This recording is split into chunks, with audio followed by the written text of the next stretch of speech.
لا إله إلا الله محمد رسول الله لا إله رسول الله لا إله إلا الله محمد رسول الله.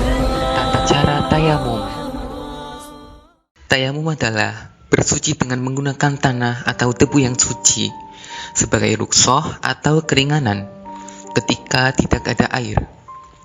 Kita diperbolehkan untuk bertayamum sebagai pengganti wudhu atau mandi besar ketika kondisi tidak memungkinkan untuk melakukan keduanya.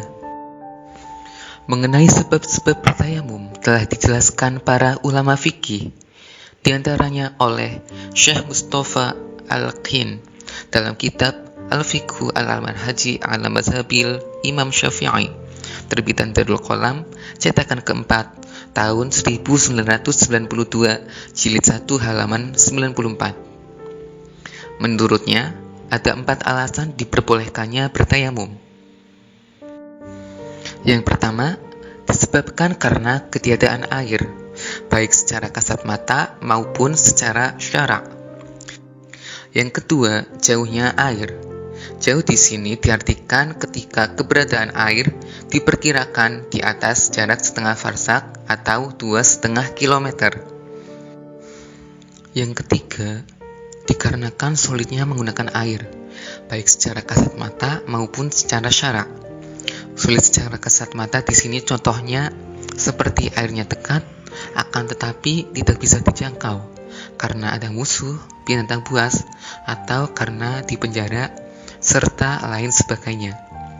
Sementara sulit menggunakan air secara syara' misalnya karena khawatir akan datang suatu penyakit, karena takut penyakitnya semakin kambuh atau takut lama sembuhnya. Hal ini berdasarkan riwayat seorang sahabat yang meninggal setelah melakukan mandi, sedangkan kepalanya sedang terluka. Kala itu Rasulullah Shallallahu Alaihi Wasallam bersabda yang artinya, padahal cukuplah dia bertayamum, membalut lukanya dengan kain, lalu mengusap kain tersebut dan membasuh bagian tubuh lainnya.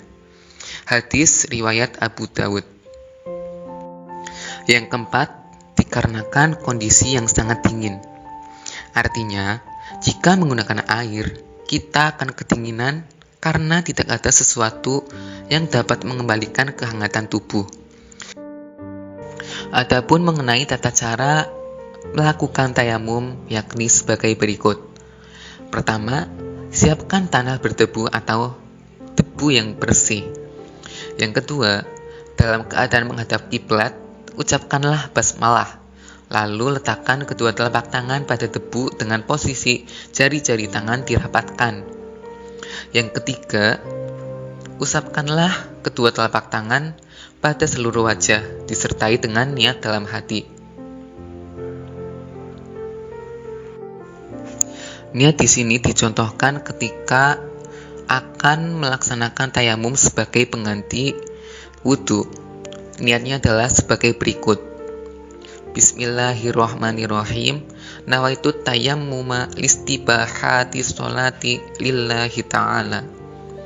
Artinya, aku berniat tayamum agar diperbolehkan sholat karena Allah Ta'ala. Lain halnya dengan wudhu.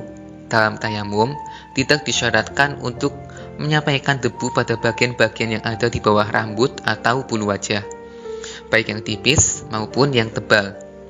Yang dianjurkan dalam tayamum adalah berusaha meratakan debu pada seluruh bagian wajah. Dan itu cukup dengan 1 kali dalam keadaan menghadap kiblat, ucapkanlah basmalah. Lalu letakkan kedua telapak tangan pada debu dengan posisi jari-jari tangan dirapatkan. Yang ketiga, usapkanlah kedua telapak tangan pada seluruh wajah disertai dengan niat dalam hati. Niat di sini dicontohkan ketika akan melaksanakan tayamum sebagai pengganti wudhu. Niatnya adalah sebagai berikut. Bismillahirrahmanirrahim. Nawaitu tayammuma listibahati sholati lillahi ta'ala. Artinya, aku berniat tayamum agar diperbolehkan sholat karena Allah Ta'ala. Lain halnya dengan wudhu.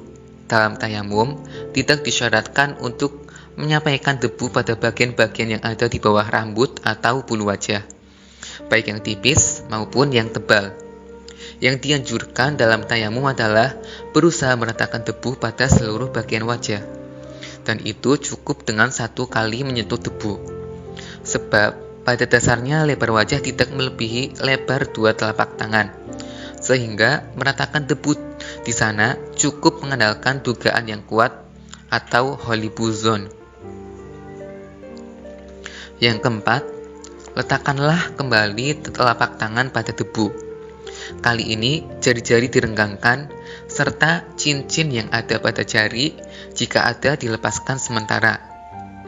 Yang kelima, tempelkanlah telapak tangan kiri pada punggung tangan kanan. Sekiranya ujung-ujung jari dari salah satu tangan tidak melebihi ujung jari telunjuk dari tangan yang lain.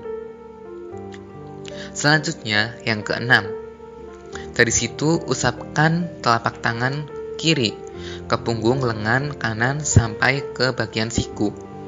Lalu balikkan telapak tangan kiri tersebut ke bagian dalam lengan kanan. Kemudian usapkan hingga ke bagian pergelangan. Yang ketujuh, usapkanlah bagian dalam jempol kiri ke bagian punggung jempol kanan.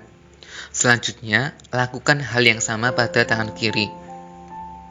Yang kedelapan, pertemukanlah kedua telapak tangan dan usap-usapkan di antara jari-jarinya. Yang kesembilan, sebagaimana setelah wudhu, setelah tayamum juga dianjurkan oleh sebagian ulama untuk membaca doa bersuci seperti halnya doa berikut ini. Bismillahirrahmanirrahim. Asyhadu an la ilaha illallah wahdahu la syarikalah wa asyhadu anna Muhammadan abduhu wa rasuluh. Allahumma ja'alni minat tawwabina waj'alni minal mutatahhirin waj'alni min ibadika sholihin. Subhanakallahumma wa bihamdik asyhadu an la ilaha illa anta astaghfiruka wa atubu ilaik. Artinya, aku bersaksi bahwa tiada Tuhan selain Allah semata, yang tiada sekutu baginya. Dan aku bersaksi bahwa Nabi Muhammad SAW adalah hamba dan utusannya.